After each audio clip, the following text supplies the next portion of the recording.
मानस अमृत में आप सभी का स्वागत है।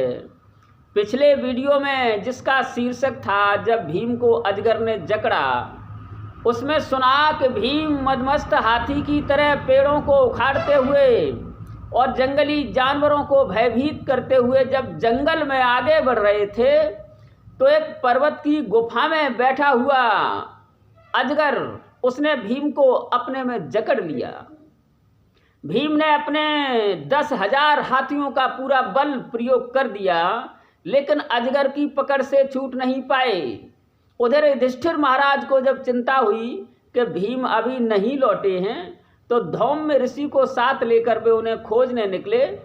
उनके पद चिन्हों पर चलते हुए उसी पर्वत की गुफा के पास पहुंचे जहां भीम को अपने में लपेटे हुए अजगर उन्हें दिखाई दिया। यहाँ तक आप सुन चुके हैं पिछले वीडियो में। ऐसा देख युधिष्ठिर ने कहा, हे भुजंगम प्रवर, आप कौन हैं? मेरे इस प्रतापी भाई को आप छोड़ दीजिए और इसके बदले में आप जो कुछ चाहें वो मैं करूँगा। जो भोजन चाहेंगे मैं उसकी व्यवस्था करूँगा, लेकिन आप मेरे इस प्रतापी भाई को छोड़ दीजिए। अजगर ने कहा, आप भी ज़्यादा देर यहाँ मत रुकिए, आप भी मेरी सीमा में आ गए हैं। आप अधिक देर तक रुकेंगे तो आपको भी मैं अपना भोजन बना लूँगा। मैं इस राजकुमार के बदले में और दूसरा कोई भोजन नहीं चाहूँगा, क्योंकि दिन के छठे भाग में जो भी मेरी पकड़ में आ जाता है मैं उसी को खाता हूँ, और कोई दूसरा भोजन नहीं चाहिए। आप भी मेरी सीमा में हैं और आप शीघ्र ही यहाँ से निकल जाएं, नहीं तो आप भी मेरा भोजन बन जाएंगे। युधिष्ठिर ने कहा, भुजंगम प्रवर, ऐसा न तो देवताओं में कोई है, न राक्षसों में कोई है, न गंधर्वों में कोई है, न मनुष्यों में कोई है जो हमारे इस प्रतापी भाई को इस तरह बलहीन कर सके जिस तरह आपने इसे बलहीन कर दिया है। तो मैं पूछता हूँ, आप कौन हैं? मुझे लगता है आप अजगर तो बिल्कुल नहीं, आप कोई और हैं। अजगर ने जवाब दिया, युधिष्ठिर सुनिए, मैं आपका ही पूर्वज हूँ, राजा पुरुरवा का पौत्र और राजा आयु का पुत्र नहुस हूँ। मेरा नाम नहुस है। मैं ब्राह्मणों के श्राप से अजगर बन गया हूँ और इस पर्वत की कोटर में स्वर्ग से नीचे आकर गिरा हूँ। तो मुझे ये वरदान है कि दिन के छठे भाग में जो भी आ जाएगा वो मेरी पकड़ से नहीं छूट सकता। आपके भाई भीम में चाहे कितना ही बल हो, वो छूट नहीं सकता मेरी पकड़ से। युधिष्ठिर ने कहा, नहुसे, तो आप मेरे इस भाई को छोड़ दें और इसके बदले में आप बताएं, कोई न कोई तो विकल्प होगा ही, वो काम मैं करने को तैयार हूँ। या भोजन बताइए, वो भोजन ला दूँ, या बताइए कि कौन सा ज्ञान मैं आपको करा दूँ जिससे कि आप मेरे छोटे भाई को छोड़ दें। अजगर ने कहा, युधिष्ठिर, हाँ, एक बात जरूर है, अगर आप मेरे प्रश्नों का उत्तर दे सकें, आप या आपका भाई भीम, तो मैं छोड़ सकता हूं, अन्यथा दूसरी कोई शर्त नहीं है। वैसे भीम को मारना, इसका आहार बनाना मेरे लिए ठीक नहीं है कि मैं तुम्हारा ही पूर्वज हूं, लेकिन फिर भी क्या करूं, बहुत समय से भूखा बैठा हूं और आज ये राजकुमार भीम मेरी पकड़ में आ गया है, तो मैं इसे भोजन बनाना चाहता हूँ। युधिष्ठिर ने कहा, भुजंगम प्रवर, आपने जो कहा कि मेरे प्रश्नों का उत्तर जो दे सके तो मैं आपके भाई को छोड़ दूंगा, तो आप प्रश्न पूछिए और मैं हर संभव कोशिश करूंगा कि आपके प्रश्नों का उत्तर दे दूं। ऐसा सुन अजगर ने युधिष्ठिर से कहा कि युधिष्ठिर, आप मेरे प्रश्न का उत्तर दीजिए। वो पहला प्रश्न पूछता है अजगर, राजा युधिष्ठिर, यह बताओ कि ब्राह्मण कौन है? उसके लिए जानने योग्य तत्व क्या है? युधिष्ठिर, ब्राह्मण कौन है और उसके लिए जानने योग्य तत्व क्या है, ये बताइए।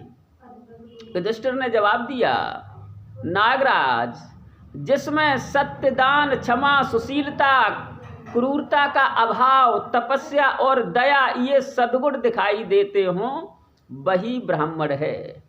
और जो दूसरा सवाल उसने पूछा था कि उसके लिए जानने योग्य तत्व क्या है, उसका जवाब देते हुए कहते हैं, उसके जानने योग्य तत्व तो पर ब्रह्म ही है, जो दुख और सुख से परे है, जिसे जानकर मनुष्य शोक के पार हो जाता है।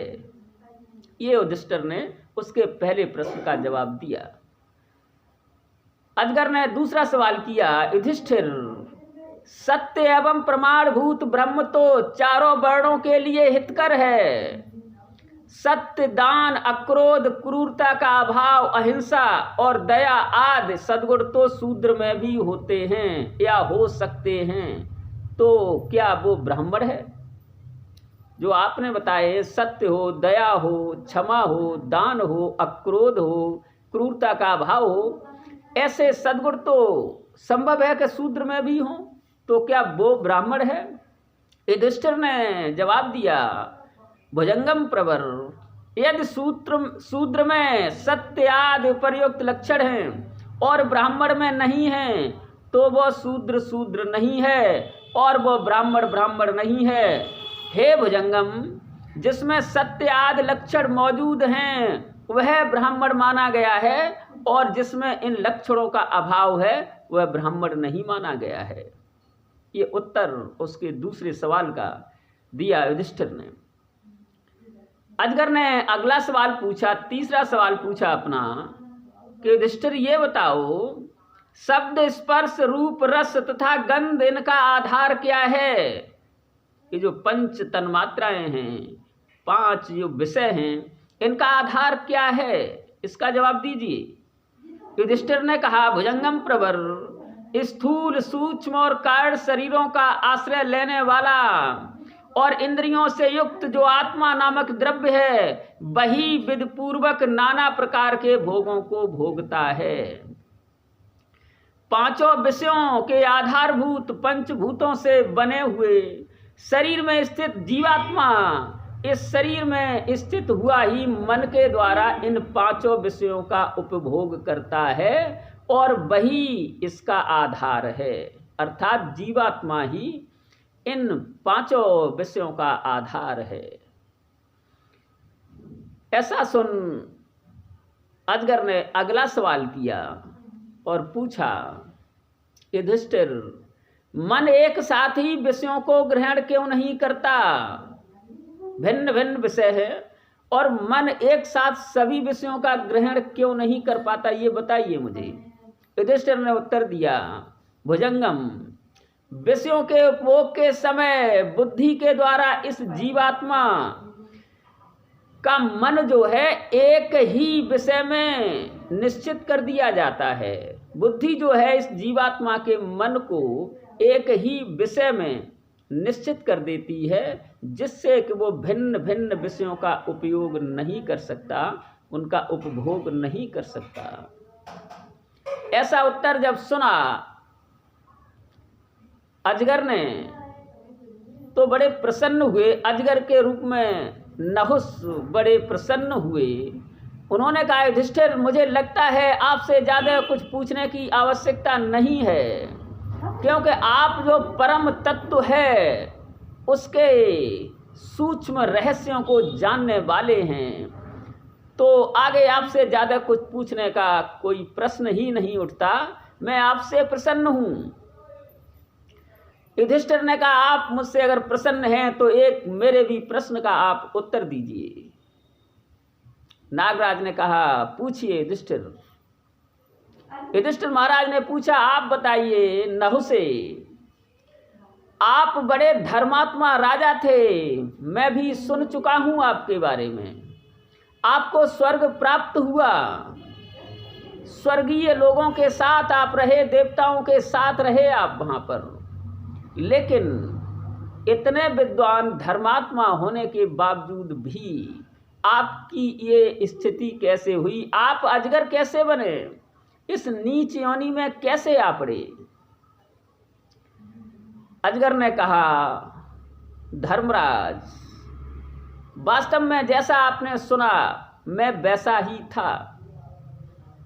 मैं धर्मात्मा और मैंने 100 अश्वमेध यज्ञ भी किए, जिसके फलस्वरूप मुझे स्वर्ग की प्राप्ति हुई।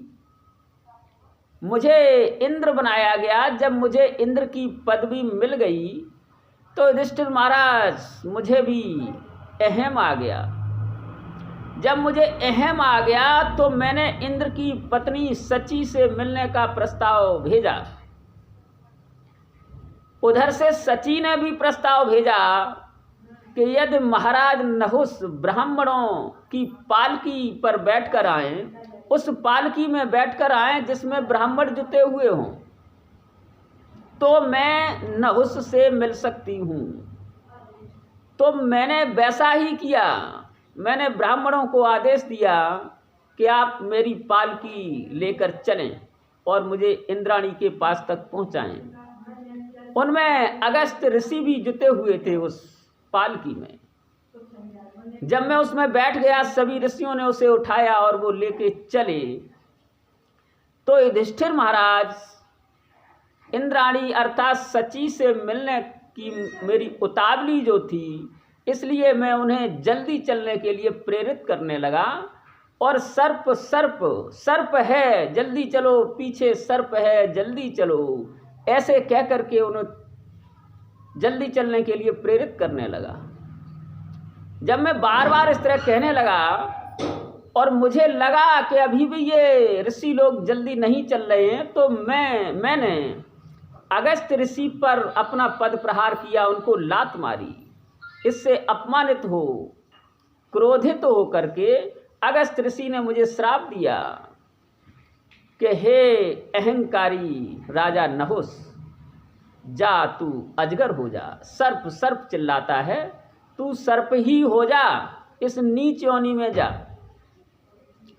महाराज युधिष्ठिर में तत्काल सर्प हो गया और जब नीचे गिरने वाला ही था तो मैंने अगस्त ऋषि से प्रार्थना की। मैंने कहा, प्रभु मेरी इस गलती को क्षमा कर दें और मेरे इस श्राप का समय भी निश्चित कर दें, और मेरी जो गलती हो गई आप मुझे क्षमा करें।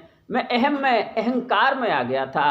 आप ऋषि हैं, आप दयालु हैं, मुझ जैसे अहंकारी पर आप दया कर दें।